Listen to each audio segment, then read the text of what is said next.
My name is Laurel Lubes. In the fall of 1944, I was 22 years old. My husband Bob was also 22, and our baby daughter Jenny was 6 months old. After 14 months of Far Eastern specialized Army training at Stanford University, Bob and his classmates were sent 2 by 2 to infantry divisions.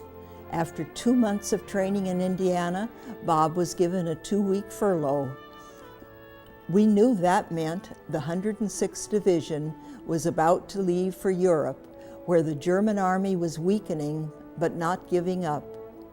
So saying goodbye was harder for me this time.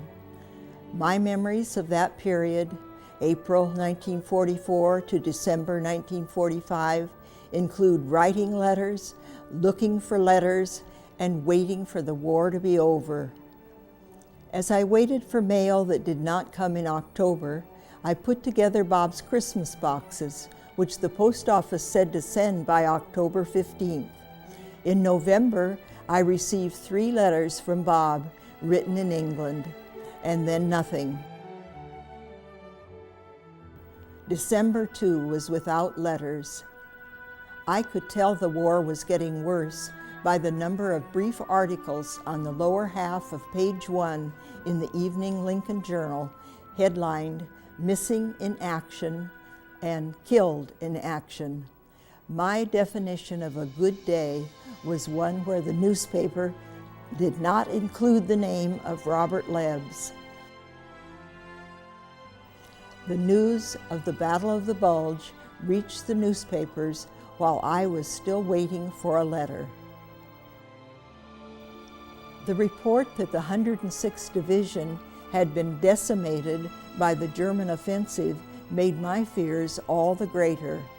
I continued to write and mail a letter to Bob every day.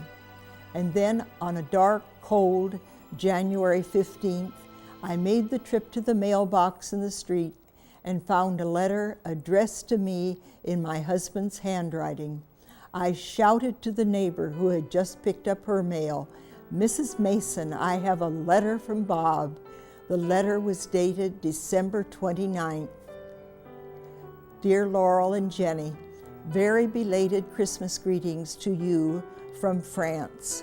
What is at least as important as the greetings, though, this is to tell you that I'm still alive and well after my first weeks of frontline combat experience. In fact, I would be able to compose a pretty lively account of the past month if censorship regulations didn't interfere. My division joined the 1st Army and went into the lines in time to be rather thoroughly involved in the Germans' present all-out attack, and during the days that followed, I was not only copiously baptized under fire, but I tramped over a goodly portion of Belgium, especially through wet portions with little chance for resting my feet or removing my shoes. As a result of this abuse, I ended up the day before Christmas in a Belgian hospital with a mild case of trench foot. That mild case meant that Bob was hospitalized in Belgium, France, and finally England, and then assigned to limited duty in Germany till November 1945. His arrival home on Christmas Eve made a family story retold every Christmas. Did he ever get the Christmas packages I mailed in October? He did in May.